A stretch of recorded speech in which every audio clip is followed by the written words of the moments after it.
What would you do if God asked you to give up the one thing you loved most? Not something small, not something replaceable, but the very blessing you waited your entire life to receive.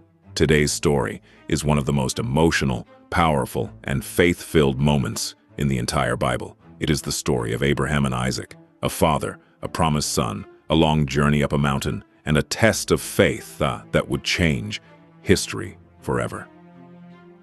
At first, this story may seem difficult to understand. Why would God ask Abraham to sacrifice Isaac? What was God trying to prove? And why has this story remained so important for thousands of years? Well, today we are going to walk through this incredible moment step by step and discover what it truly means to trust God, even when life does not make sense. So settle in, and let's journey back into the book of Genesis for the unforgettable story. When faith was tested, Abraham and Isaac. Before we understand the test, we first have to understand the promise. For many years, Abraham and his wife Sarah had no children. Now, in those days, having children was extremely important because family generations carried your future, your inheritance, and your legacy. But year after year passed. Sarah remained barren, and Abraham grew older and older. Still, God made Abraham an incredible promise. God told him that one day he would become the father of a great nation. In fact, God said Abraham's descendants would become as countless as the stars in the sky. Now imagine hearing that promise when you are already old and childless. At times, Abraham struggled to understand how it could happen. Sarah even laughed when she first heard the news because it seemed impossible. But eventually, the impossible happened. God kept his promise. Sarah gave birth to a son, and they named him Isaac. Isaac was not just Abraham's child. He was the miracle child, the promised child, the son Abraham loved deeply. And that is exactly why Genesis 22 begins so dramatically. Because the greater the blessing, the greater the test. And what God said must have shaken Abraham to his core. Take now thy son, thine only son Isaac, whom thou lovest, and offer him there for a burnt offering upon one of the mountains. Can you imagine hearing those words? This was not only Abraham's son. This was the child connected to every promise God had made. The future seemed tied to Isaac, and yet now God was asking Abraham to surrender him completely. The Bible does not tell us everything Abraham felt in that moment, but we can imagine the heartbreak, the confusion, the tears, the silence of that long night. Maybe Abraham asked questions in his mind. Lord, why? How can your promise survive if Isaac dies? What are you doing? But something remarkable happens next. The very next morning, Abraham obeys. No argument, no rebellion, no delay. That does not mean Abraham was emotionless. It means he trusted God more than he trusted his own understanding. And, honestly, that is one of the hardest lessons of faith. Sometimes faith means obeying before you fully understand. Abraham rises early in the morning. He prepares the donkey. He gathers wood for the sacrifice, and together with Isaac and 2 servants, they begin the journey to the land of Moriah. For 3 long days they travel. 3 days. That means Abraham had plenty of time to think, plenty of time to turn around, plenty of time to quit, but he keeps walking.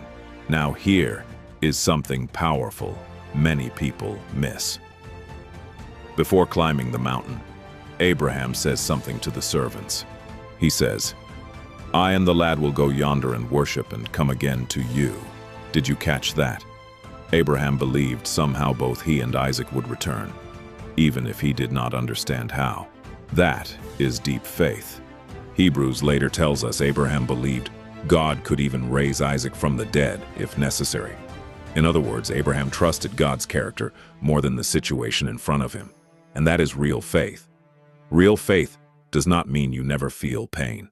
It means you trust God, even while feeling it. Finally, Abraham and Isaac begin walking alone up the mountain. Isaac carries the wood on his back. Abraham carries the knife and the fire. And then comes one of the most emotional moments in the story. Isaac looks at his father and says, Father, and Abraham answers, Here I am, my son. Isaac says, We have the fire and the wood, but where is the lamb for the sacrifice? Imagine hearing that question. Abraham knows the answer would break his son's heart. Yet Abraham responds with incredible faith. God will provide himself a lamb. That sentence carries enormous meaning, because Abraham still believes God has a plan, even when he cannot see it. And honestly, many of us have been there. Moments when life makes no sense. Moments when prayers seem unanswered. Moments when all we can do is keep climbing the mountain and trust that somehow God will provide. At last, they reach the top of the mountain. Abraham builds the altar carefully, stone by stone. He arranges the wood. And then comes the moment nobody expected. Abraham tells Isaac everything. Now Isaac was likely strong enough to resist. Abraham was very old by this time, but Isaac does something extraordinary. He trusts his father and willingly allows himself to be bound. What a heartbreaking scene that must have been. A father trembling with grief, a son trusting completely. The wind blowing across the mountain, silence in the air, and then Abraham lifts the knife. At that exact moment, heaven speaks. Abraham, Abraham, and Abraham answers immediately, Here I am. The angel says, Do not lay your hand upon the boy. Then God declares something beautiful. Now I know that thou fearest God, seeing thou hast not withheld thy son. At that moment, the test was complete. God never intended for Isaac to die. The purpose was never destruction. The purpose was revelation. God was revealing Abraham's faith. Then Abraham looks up. And there, caught in a thicket by its horns, is a ram. God had provided a substitute sacrifice. Can you imagine the relief Abraham must have felt? The tears, the gratitude, the overwhelming realization that God had been faithful the entire time. Abraham takes the ram and offers it instead of Isaac. And then Abraham gives that place a name, Jehovah-Jireh, which means the Lord will provide. And what makes this moment even more powerful is that this story points forward to Jesus Christ. Just as God provided a substitute for Isaac, God would later provide Jesus as the sacrifice for humanity. This mountain story was not only about Abraham, it was pointing toward God's greater plan of salvation. So what can we learn from Abraham and Isaac? First, faith is not proven when life is easy. Faith is proven when obedience becomes difficult. Anybody can praise God during comfort, but true faith keeps trusting even during confusion. Second, God sometimes tests what is most important to us. Not because He wants to hurt us, but because He wants to know whether we trust Him above everything else. Third, God is our provider. Abraham discovered that God already had the ram prepared before Abraham ever reached the mountain, and many times in life, God is already working on the solution before we even see the problem. Finally, this story reminds us that God keeps His promises. Even when circumstances seem impossible, even when we do not understand, even when the road becomes painful, God remains faithful. Maybe today you feel like Abraham climbing that mountain. Maybe you are carrying fear, confusion, or uncertainty. But this story reminds us that God sees the entire picture when we only see one moment.